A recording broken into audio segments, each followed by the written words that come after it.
I am Ferdinand Marcos, and I am the President of the Republic of the Philippines. I stand today on behalf of 110 million Filipinos. Hi everyone, hello universe, it's me again. Shout out sa inyo mga kababayan. But anyway, talaga naman nag-viral yung pag-announce ni Sara Duterte guys sa kanyang pagtakbo sa 2028. Maraming nagsabi na bad news, tapos maraming nagsabi na it's too early. Sabi naman ng iba, strategic yan, political strategic. Ang dami no? Sabi ng iba ay sobrang maaga pa, you know, na nag-declare ang pagtakbo sa 2028. Hindi ba dahil doon sa nalalapit na impeachment? Yun. Inunahan niya na natatakbo kasi daw ang pagtakbo niya kaya nag-announce is ano daw guys, yung impeachment niya ay political motivated. Hindi kayo naloka. So, ibig sabihin pala, halimbawa lang, magnakaw ka pala sa kaban ng bayan. Ngayon, you know, political motivated. Parang ang datingan, wag na lang, you know, wag na lang imbestigahin, pabayaan na lang. Paano naman po yung batas? Hindi natin pairalin. 'Di ba pag nagnakaw ang isang official, like for example, pag nagnakaw yung isang official ng pamahalaan, 'di ba? May paglilitis through impeachment lalo na sa higher position. O 'di ba? Alam ko Supreme Court, Ombudsman, House, Senado, Vice President and Presidente, 'di ba? So dahil dito mga kababayan, ito po yung sinabi ni DILG Secretary Remulla. Na in-interview po siya ni Corina Sanchez. Pakinggan niyo po mga kababayan. Pero but before that, of course, shout out sa mga Marcos loyalist, supporters, Filipino and OFW. Ayan. Sabi po dito guys ng Billionaire Channel. Ayan corrupt versus clean for 2028. Sino kayang corrupt versus clean? Wala naman pinangalanan mga kababayan, pero kung ano ang iniisip ko, palagay ko yun din ang iniisip nyo. Sabi dito in an interview with Corina Sanchez Rojas on BNCS agenda, Department of Interior and Local Government Secretary John Vic Remulla shared his view on Sara Duterte announcement that she intended to run for president in 2028. Remulla said the timing of the announcement is for Duterte to judge, describing it as a political strategy. Sabi sa inyo with the election still more than 2 years away. Yeah. He added that the race could shape up a two-sided contest, which voters may ultimately frame as a choice between the good versus evil or corrupt versus clean, leaving it to the public to decide.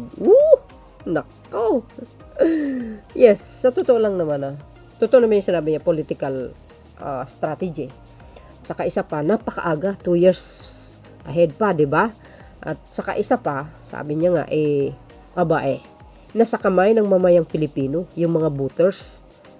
'Di ba? Kasi marami pang mangyayari, guys. It's too early nga. Marami pang mangyayari. Isa sa mangyayari, darating ang araw. Abangan niyo po ang Kalye Survey ko. Promise ko po 'yan. Totoo 'yun. Alilibutin ko ang Luzon. Naks naman. Dito sa malaking na ito, guys. Kung saan ako naroroon. Laki nito. Nakaw. Talaga naman. Nag-landslide si PBBM dito. Baluarte po ng Dilawan dito, guys. Pero si PBBM, nilampaso niya si Leni Robredo dito. Totoo 'yun. Buhay na buhay pa yung ko dyan, yung video ko nung 2022. 'Di ba? Yan. Tama po yung sinabi ni Secretary Remulla. Nasa kamay ng taong bayan. Ang tanong, iboboto kaya siya ng majority? Makukuha kaya ni Sara Duterte ang 32 million? We all know naman, guys. Mostly na bumuto sa kanya are Marcos loyalists. Di ba? Binoto ko yan kasi dahil kay Pangulong Marcos Jr. Ayan o. Pakinggan nyo dito guys ha. Tama naman. Sino kaya ang magiging ang pambato ng Pangulong Marcos Jr.? Who knows? Hindi pa natin alam mga kababayan. Well, ako naman, if ever na si Madam Irene, Secretary Gibo, or isa sa mga Remulla, or si dating House Speaker Martin, kahit sino doon ang i-endorso ni Pangulong Marcos Jr., ay sigurado tatablahin niya si Sara Duterte guys. Oo, kakampanyahin namin yan sa Kali Survey of Cam. So dahil dito, para kompleto detalyado, of course guys, today is February 19, 2026. And goes. Ayan, pakinggan nyo, okay? Well, that will be her biggest argument. Kasi sasabihin niya, kaya lang ako ini-impeach dahil tatakbo ako presidente. Then, that becomes the argument. Okay. So, a good political strategy in my opinion. She's doing it right. Okay.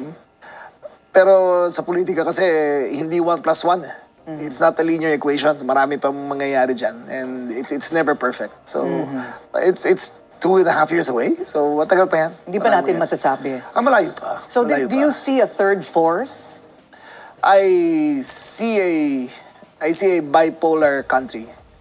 Only 2 poles. And I think it'll be a If one. greed does not get, or ambition does not get in the way. I think the people will rationalize it to a 1-on-1 fight. I think all players in this game gusto nila na the bigger tent wins. So meaning, ang tao pipili, ang inyong prediction, ang tao pipili between admin candidate and Duterte candidate or Duterte herself. Or more of good versus evil, corrupt versus clean. Ganon? I think so. I think that'll be the choice. Okay. Huh? So, hindi ko natatanungin sa inyo kung sino yung corrupt, sino yung clean. Well, yeah, it's not. It's for the people to Okay. see. So, are you running for president? Oh, see, sabi mo nga siya masyado maaga, tapos ako tatanong mo. Okay. Sabi mo, good political It's her day. strategy. Let her enjoy her day. Ito, hindi lang yan mga kababayan. Ito pa. Ito naman ang sinabi ni Congressman. Ito naman yung sinabi ni Congressman Laila De Lima guys. Sabi niya, short lang Sabi dito, karapatan naman niya magdeklara kahit napakaaga. Tulad ng karapatan din ng mga Pilipino na singilin siya sa mga seryosong aligasyon ng katiwalian at paglabag sa batas. Nanawagan na po natin noong 2024 pa. Mas magandang harapin at sagutin muna niya ang mga ito bago ang ambisyon na magiging Pangulo ng Pilipinas, guys. Ayan o. Oo, may punto naman si Laila De Lima dito, guys. Oo nga, harapin niya muna. Diba? Paano yan, mga DDS, pag na-impeach si Sara Duterte, ano ngayon? Eh di na Los Valdez kayo. Hindi lang yun, guys, ito pa. Ito naman ang sinabi ni Tinyo, Active Party List Representative Antonio Tinyo shared his reaction. Vice President Sara Duterte announcement earlier today, February 18, that she will run for president in the 2028 election. Tinyo questioned the timing of VP Sara Duterte declaration, suggesting it was aimed to shifting public attention onto herself, portraying her as a victim of political attacks. O, diba? Alam mo yun naman mga Duterte, pabiktim yan eh. Oh. Anong sabi ni Daryl Yap? Igaganti daw niya sila at matindi yung sinabi ni Daryl Yap, guys. May para sa akin parang pagbabanta yan eh. Tatapusin mo sila, sabi niya ganun. O di try natin kung kakasayang sinasabi ni Daryl Yap. Patakot kayo sa taang bayan, baka hindi makaupo ng matagal yan si Sara. Mapapatalsik yan through people power. Sigurado yan. Yan yung sinabi ni Tinyo, guys. Sabi ng GMA News. Sa ngayon, ang namumulita 2026 pa lang inanunsyo ng tatakbo siya, Presidente. So, mukhang walang inatupag itong si Sara Duterte, kundi ang pamumulitikan niya. para sa 2028. Yes, totoo naman yun. 'Di ba? Huwag yung sabihin hindi. Wala naman siyang ambag eh. Imbis tumulong. Pero wala. 'Di ba? Ganun talaga mga tao, makasarili. Mga taong bayan, alam nyo na ha. Sabi ko nga, in my own opinion, tatakbo yan. Hindi sa mamayang Pilipino, kawawa lang Pilipinas yan. Tatakbo yan para sa pansarili niya. Maraming umaasa dyan eh. Nandyan yung mga, Kibuloy, maabswelto yan. TV, si Alice Go, maabswelto lahat yan. Babalik dito yung mga pugo. Dami. Wala. Back to, na naman tayo.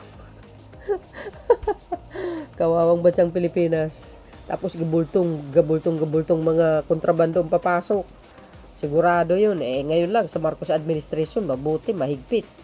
Hindi nakakapasok. Sa totoo lang guys, grabe ang dami. Kung isa-isahin ko araw-araw mayroon. Grabe. Kaso lang masilan sa YouTube. So, yun mga kababayan, anong palagay nyo? Wow. Tsaka si Sara Duterte, hindi bagay magpangulo talaga. Kumbaga kulang talaga sa kaalaman. Real talk po 'yan. Kulang, lack of knowledge talaga. So yun mga kababayan. Kayo na pong balang manghumusga. Don't forget to follow me, likes, and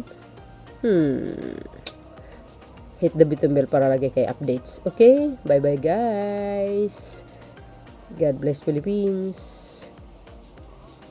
Bye everyone.